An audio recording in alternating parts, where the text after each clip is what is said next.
કૂવો છે એનું નામ છે જ્ઞાન કૂવો. સ્વામિનારાયણ ભગવાન આ હરિમંડપ જે તે ટાઈમે આવો નહીં પણ જૂના જમાનાનો ત્યારે મહારાજ અહીંયા રહેતા હતા, જેમાં બેસીને ભગવાને શિક્ષાપત્રી લખી છે અને એમને સ્નાન કરવા માટે કાયમ એ પાણી અહીંયાથી વપરાય એટલે આનું નામ છે જ્ઞાન કૂપ.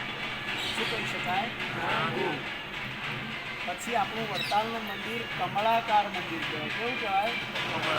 ઉપરથી એનો ફોટો પાડે ત્યારે કમળનું ફૂલ કેવું હોય એવા પ્રકારનું મંદિરનું નિર્માણ થયું છે.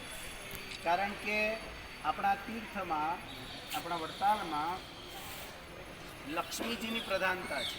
શાની? લક્ષ્મીનારાયણ દેવ પીઠસ્થાન કહેવાય પણ પ્રધાનતા લક્ષ્મીજીની છે. બરાબર. જ્યાં આપણું મન છે મારે એને કોઈ યોગ્ય ગુરુ કરી આપવા પડશે. ભૃગુ ઋષિ પોતે તો બહુ મોટા